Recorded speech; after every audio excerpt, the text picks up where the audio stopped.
하늘이 내린 책 숲을 읽다. 남록과 치유의 숲입니다. 꽃이 달린 모양을 볼 때 쌀밥을 소복이 담아 놓은 것 같다고 해서 그 이름이 생겨났다는 이 나무는 입합나무입니다. 양식이 바닥난 지는 이미 오래지만 불이 수확을 하기에는 아직 이른 5, 6월 허기진 나날을 보내던 사람들에게 하얀 꽃이 가지에 주렁주렁 달려 햇살에 반짝이는 이 나무를 보노라면 흰 쌀밥이 가득 담긴 밥사발이 생각나기도 했겠습니다. 잎살로 지은 밥을 표준어로는 이밥이라고 합니다만 원래 입합나무의 자생지 중에 한 곳이었던 전라도 일부 지역에서 밑팝나무라고 불리던 나무가 나중에 입합나무로 이름이 바뀌었다고도 합니다. 비가 충분히 내린 해엔 입합나무 꽃이 풍성히 달릴 것이고 모짜리에 물도 가득하여 풍년농사가 기대되었을 것이나 꽃이 제대로 달리지 않은 해엔 벼농사도 흉년이 예감되었겠기에 두려움과 근심이 컸겠지요. 그러니 마을 사람들이 입합나무 아래 모여서는 쌀밥을 닮은 흰 꽃이 가지가 휘어지도록 가득 달려 풍년이 오기를 기원하는 풍년제를 올리기도 하였기에 이 나무는 당산목으로서 또는 신목으로서의 역할을 하기도 했습니다. 요즘은 지역에 따라 4월 중순에도 입합나무에 꽃이 피기도 한다지만 24절기 중 입하무렵에 주로 꽃이 피므로 입하나무로도 불리다 다시 발음이 쉬운 입합나무로 변했다는 설도 있으며 시어머니에게 구박받다 자살한 이밥에 한 맺힌 어느 며느리의 무덤에서 자라나온 나무라서 입합나무로 불리게 되었다는 설화도 있습니다. 서남해의 섬에서는 흉년이 들어 빈젖만 빨다 죽은 가난 아이들이 무덤 앞에도 이 나무를 심어 살아 구경하지 못한 쌀밥을 눈으로나마 실컷 보라는 부모의 애통함이 깃든 나무이기도 했다지요. 오랜 세월을 우리 조상들과 이 땅에서 함께 살며 예환을 같이 해온 나무라고 할 수 있겠습니다. 어느 시인은 입하에서 피는 꽃, 입하꽃이 피었다는데 지독한 보릿고개 흙이에 지친 애환스린 꽃, 쌀밥 풍년을 기다리는 서민의 심정이라고 당시 가난한 사람들의 애달픈 심정을 입합나무를 통해 드러내기도 하였습니다. 중국에서는 류수수라고 한다는데 유소란 깃발 등에 매다는 장식술로 길게 늘어져 달린 꽃 모양이 이와 비슷해서 붙여진 이름인 듯 합니다. 영어명도 수술처럼 흰 꽃이 늘어떨어진 나무, 즉 fringe tree라고 합니다.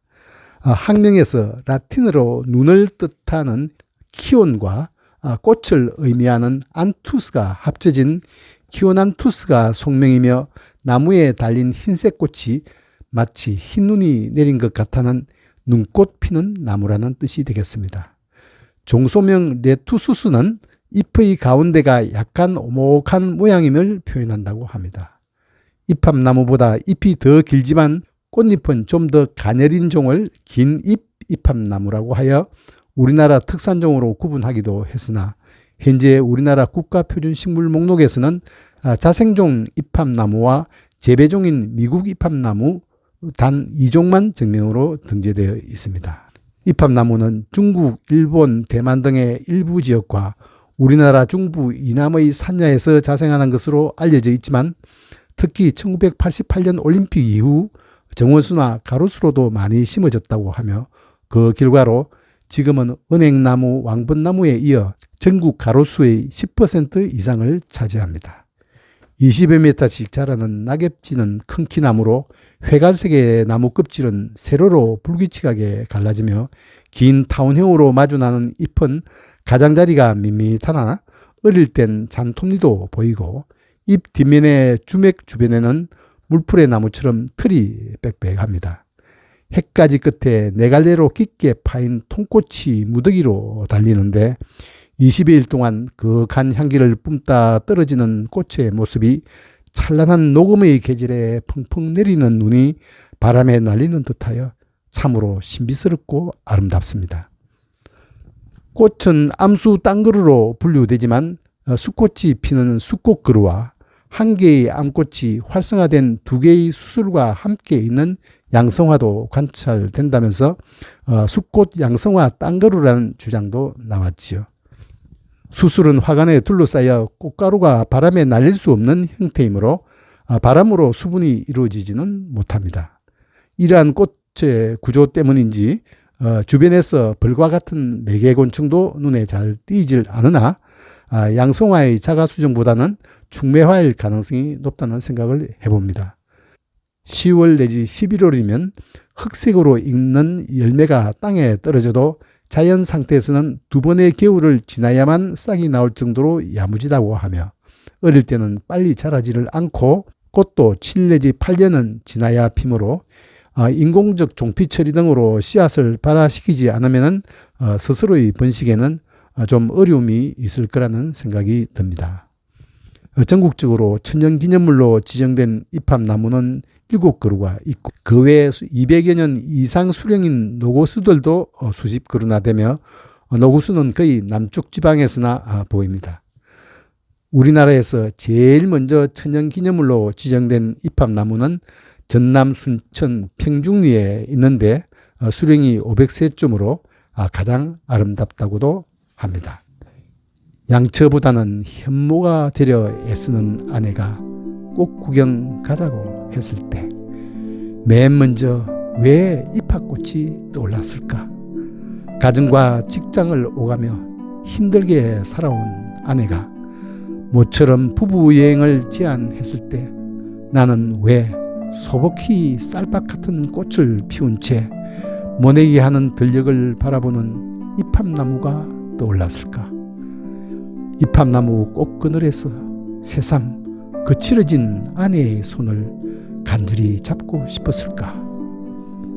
경제적으로 쪼들리는 생활 속에서도 힘들지만 현명하게 가정을 버텨오던 아내가 어쩌다 남편들어 꽃구경이나 부부여행이라도 한번 가보자는 제안을 했을 때 그 남편이 제일 먼저 떠올렸던 나무가 입합나무이며 거칠어진 아내의 손을 간절한 마음으로 잡아주고 싶을 때 생각나는 나무도 입합나무 꽃그늘이라고 어느 시인이 노래하였습니다만 입합나무를 마주하노라면 가난과 어려움을 슬기롭고 굳세게 헤쳐온 아내를 마주하듯이 절실한 고마움, 두터운 동지적 우애 그리고 깊은 연민이 따스한 아내의 숨결같이 느껴지곤 합니다.